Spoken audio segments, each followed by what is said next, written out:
알렉산드리아에서 난 아볼로라 하는 유대인이 에베소에 이르니 이 사람은 언변이 좋고 성경에 능통한 자라.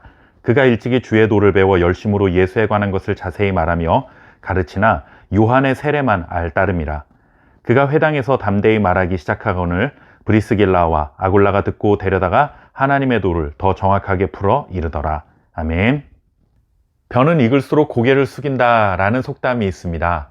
인격이 성숙한 사람일수록 더욱 겸손한 태도를 보일 때 사용하는 말이죠. 오늘 우리는 사도행전 말씀을 통해서 이러한 태도로 하나님의 역사를 더욱 아름답게 만들어가는 하나님의 사람들을 만나보게 됩니다. 먼저 아볼로라는 사람입니다. 아볼로는 알렉산드리아 출신이었으며 특별히 언변이 좋고 성경에 능통한 자라고 소개되고 있습니다.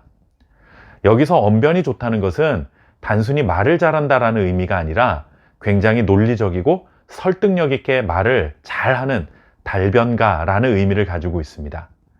그리고 그는 일찍부터 주의 도를 배워서 성경에 대해서 잘 아는 그런 사람이었다라고 전해줍니다. 출신도 그렇고 자신이 가진 재능이나 지식도 어디 하나 빠질 것이 없는 사람이 바로 아볼로라는 사람이었던 것이죠. 그런데 그는 아직까지 예수님에 대해 완벽하게 알지 못했던 것 같습니다. 그가 성경에 능통한 것은 사실이지만 세례 요한의 때까지만 알고 있었다. 즉 예수님이 세례 요한에게 세례받은 일까지만 알고 있는 사람이었다라고 우리에게 전해주고 있습니다. 그는 아직까지도 예수님이 하나님이 보내신 메시아요 그리고 하나님의 아들이라는 사실을 잘 알지 못했던 상황이고, 그러다 보니 그는 예수님의 십자가의 죽음과 부활에 대한 그 가르침을 전하지 못하는 그런 상황이었던 것입니다. 그래서 그가 가르치는 하나님의 말씀은 틀린 것은 아니지만 부족한 점이 있었던 것입니다. 그러던 중에 에베소에서 브리스길라와 아굴라 부부를 만나게 되죠. 브리스길라와 아굴라는 아볼로의 설교를 겸손한 태도로 들었습니다. 그런데 아볼로의 설교는 맞는 말이기는 하지만 어딘가 핵심적인 내용에 못 미치는 부족한 점이 있다는 사실을 깨닫게 되었습니다. 그래서 아볼로를 조용히 따로 불러 자신들이 알고 있는 복음에 대해 차분히 들려주었습니다. 아볼로도 그렇고 브리스길라와 아굴라의 모습도 참 아름답고 본받을 만한 모습이라는 생각이 듭니다. 앞서 말씀드린 것처럼 아볼로는 부족한 것이 없는 사람이었습니다. 누구나 엄지손가락을 치켜 세우며 좋은 설교자라는 말을 해도 될 만한 조건들을 갖춘 사람입니다.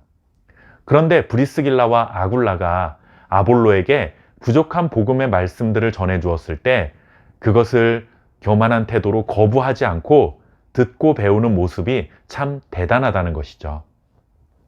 예를 들어 신학교를 나오고 매주 설교를 하는 목회자가 있는데 사람들에게 칭찬을 듣고 또 설교도 잘한다 인정을 받는 목회자였습니다.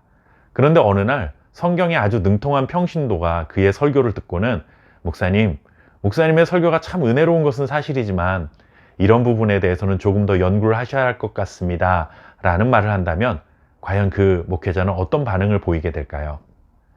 이 질문에 대한 대답은 여러분들의 마음속으로 한번 생각해 보십시오. 아굴라는 자신의 부족함을 깨닫고 그것을 받아들일 수 있는 겸손한 사람이었습니다. 브리스길라와 아굴라는 또 어떻습니까? 자신들이 복음에 대해 조금 더 안다고 아굴라를 무시하지 않았습니다. 그가 회당에서 말씀을 가르칠 때 에이 우리보다도 모르네 하며 자리를 박차고 일어나지 않았고, 사람들이 다 모인 곳에서 아볼로 당신은 아직까지 예수님의 십자가와 죽음 그리고 부활에 대해서 잘 모르고 있는 것 같습니다 라며 아볼로의 부족함을 사람들 앞에서 들추어내지 않았습니다. 다 듣고 난 후에야 그를 조용히 불러 아볼로의 부족한 부분들을 채워주는 성숙한 모습을 보여주고 있는 것이죠. 이렇듯 성숙한 신앙을 가진 사람들은 고개를 숙일 줄 아는 사람들입니다. 교회 안에서 직분을 자랑할 이유도 없고 교회를 위해 얼마나 많은 헌신을 했는지 자랑할 이유도 없고 내가 은사가 많다고 자랑할 이유도 없고 성경을 많이 안다고 자랑할 이유도 없습니다. 이런 모든 것은 신앙의 언어로 위장된 세속적 가치와 기준일 뿐입니다. 내가 가진 것을 자랑거리로 삼으며 목에 힘을 주는 자가 되지 않아야 하고 다른 사람과 비교해서 없는 것 때문에 낙심할 이유도 없습니다. 오늘도 하나님이 주신 사명만큼 감사로 살아갈 수 있는 저와 여러분 될 수 있기를 바랍니다. 감사합니다.